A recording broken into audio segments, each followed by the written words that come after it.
En el corazón del océano Atlántico yace La Gomera, una isla de valles profundos y tradiciones ancestrales.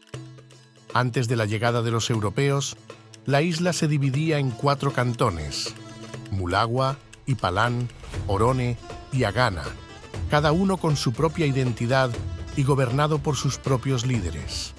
Estos cantones, representando los grandes valles de Hermigua, San Sebastián, Valle Gran Rey y Valle Hermoso, eran más que meras divisiones territoriales, eran cunas de culturas y tradiciones profundamente arraigadas por su pueblo, con raíces profundas en el norte de África.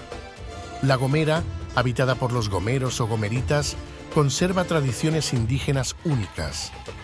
Su legado más distintivo es el silbo gomero, un lenguaje de silbidos creado para comunicarse a través de su accidentado terreno. Otras costumbres perdurables incluyen la producción de miel de palma a partir de la savia de la palmera canaria, el salto del pastor, una técnica de desplazamiento adaptada al terreno, y la elaboración del gofio, un alimento básico de la dieta local. Estas tradiciones son pilares de la identidad cultural de la isla que se remontan a tiempos ancestrales. El nombre Gomera evoca un pasado antiguo entrelazando culturas y épocas, posiblemente vinculado a las tribus bereberes de Gomara en las montañas del norte de Marruecos. Se menciona por primera vez en el siglo XIV en obras como El conocimiento de los reinos del mundo y en el Atlas de Cresques, de mediados del siglo XIV. Su historia se entrelaza con la de Mallorca y el Peñón de Vélez de La Gomera. En Mallorca se erigió el castillo templario sobre lo que una vez fue el jardín musulmán conocido como Almunia Gumera. Con el paso del tiempo, este lugar adquirió la denominación de Fortaleza Gomera, situada estratégicamente en el extremo noreste del barrio judío, de tal manera que la muralla de la fortaleza delineaba los confines de dicho barrio. Cerca de esta frontera residía Abraham Cresques, destacado coautor del famoso Atlas. Los intentos portugueses de conquista en La Gomera y el archipiélago canario durante el siglo XIV forman parte de un contexto más amplio de expansión y competencia marítima entre las potencias europeas. La expedición de 1341, patrocinada por el rey de Portugal, dirigida por Angiolino del Tegia de Corbizzi y Nicoloso da Reco, representó un esfuerzo significativo de Portugal por explorar y reclamar las Islas Canarias. Más allá de la exploración, la presencia portuguesa se materializó de manera más agresiva en 1447, cuando una expedición portuguesa logró desembarcar y controlar la isla de Lanzarote. Este control duró 2 años, evidenciando el serio interés y la capacidad de Portugal para establecer una presencia en las Islas Canarias. Este periodo de control portugués en Lanzarote fue aplacado por Diego de Herrera, quien lo casó con su hija María de Ayala. Una parte del contingente portugués se asentó en La Gomera, era señorío de Diego de Herrera, por aquel entonces a través de su mujer Inés Peraza. El prolongado conflicto y la competencia por las Islas Canarias culminaron en el Tratado de Alcasovas de 1480. Este tratado fue crucial para definir las esferas de influencia en el Atlántico, con Portugal renunciando a sus reclamaciones sobre las Islas Canarias a favor de Castilla. A cambio, Portugal obtuvo el reconocimiento de sus derechos sobre Madeira, Azores y otros territorios en el Atlántico. Este acuerdo marcó el fin de los intentos portugueses de conquista en La Gomera y el resto del archipiélago canario, consolidando el control castellano sobre estas islas estratégicamente importantes. La conquista se dividió en 2 fases principales: la conquista betancuriana o normanda, que no afectó directamente a La Gomera al enfrentarse a la férrea resistencia gomera, y la conquista señorial castellana, dirigida por nobles castellanos como la familia Peraza. Fue esta última fase la que cambiaría el destino de La Gomera, no a través de la fuerza militar, sino mediante pactos y acuerdos con los líderes de los cantones gomeros. Mientras el resto de las Islas Canarias enfrentaba olas de conquistadores, La Gomera conservaba su autonomía, Su gente, conocida por su espíritu inconformista y rebelde, mantenía una firme resistencia frente a los intentos de dominación externa. Esta resistencia se nutría no solo de la valentía, sino también de la astucia y la intrincada geografía de la isla, que se prestaba a la defensa y el refugio en manos de sus valientes pobladores. Estos contactos iniciales se caracterizaron por la captura de esclavos y pactos con algunos de los bandos gomeros. Un pacto notable fue el de colactación, un hermanamiento simbolizado por compartir leche en la misma vasija de barro o gánigo, un rito ancestral con raíces norteafricanas del pueblo gomero, establecidos inicialmente por Fernán Peraza el Viejo con los bandos de Ipalán y Mulagua. Este pacto simbólico, al compartir la esencial leche de cabra en un mismo gánigo, no solo significa la incorporación al clan, sino también un acto de hermanamiento. En este gesto, el señor se transforma en un igual entre los miembros de su clan, creando un vínculo de respeto mutuo y la prohibición de relaciones entre hermanos. A pesar de su incorporación pacífica al señorío de los Peraza, la vida en La Gomera no permaneció tranquila. Hernán Peraza, el Viejo, estableció un dominio marcado por la tensión y la desconfianza. Los nativos gomeros, orgullosos y ferozmente independientes, comenzaron a resentir los abusos y las imposiciones de los nuevos señores. Sus tradiciones y forma de vida se vieron amenazadas, alimentando una atmósfera de resistencia y rebelión. Desde La Gomera, Hernán Peraza orquesta una expedición hacia La Palma, aunque queda en la incógnita si sus intenciones eran de conquista o la captura de esclavos. Al frente de esta empresa pone a su hijo, Guillén Peraza. Durante las primeras escaramuzas con los benahoritas, un giro del destino se presenta. Guillén es impactado por una piedra lanzada con fuerza, la cual le hunde el cráneo de manera mortal, provocando su caída instantánea en el campo de batalla. La muerte de Guillén Peraza dejó una profunda huella en La Gomera y en su familia, inspirando la creación de una endecha, un canto fúnebre que ha perdurado hasta nuestros días. Esta pieza, emblemática del folclore canario, sigue siendo interpretada por reconocidos grupos folclóricos, manteniendo vivo el recuerdo de lo ocurrido. La rebelión de los gomeros. Cerca de la cueva de Guajedum o Guadejume. La historia de la muerte de Hernán Peraza el Joven y la posterior rebelión en La Gomera se entrelaza con aspectos culturales y rituales profundamente arraigados en la sociedad gomera.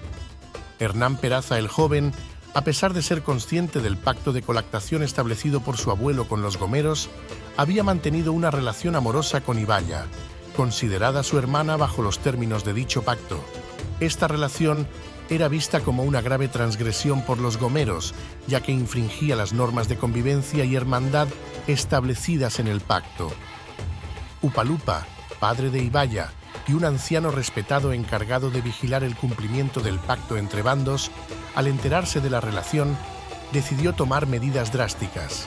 Ordenó acabar con la vida de Peraza como castigo por su traición y violación de los acuerdos sagrados. El asesinato fue llevado a cabo por Hautacuperche, primo hermano y supuesto candidato a marido de Ibaya. El plan se ejecutó durante un encuentro entre los enamorados cerca de la cueva de Guajedum. La madre de Ibaya, presente en la cueva, usó el lenguaje silbado tradicional de La Gomera para alertar a Hautacuperche, quien esperaba cerca de la salida. Ibaya, al entender el mensaje, intentó advertir a Peraza del peligro, pero no logró evitar el fatal desenlace. Peraza, sorprendido y alarmado, intentó huir del lugar. Fue en ese momento crítico cuando Hautacuperche actuó. Se abalanzó desde su escondite y enfrentó a Peraza, quien trataba desesperadamente de escapar. Hautacuperche, armado con un venablo, un arma tradicional de los gomeros, utilizó su habilidad y fuerza para lanzar el arma con una precisión letal. El venablo, lanzado con una mezcla de ira y justicia, atravesó el aire de la noche antes de impactar a Peraza. La fuerza del golpe fue tal que Peraza cayó al suelo, herido de muerte.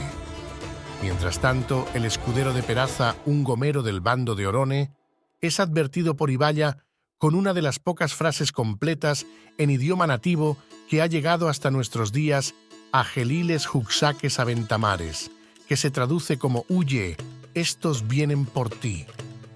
La muerte de Peraza fue silbada por los gomeros con la frase «Ya el gánigo de Guagedum se quebró».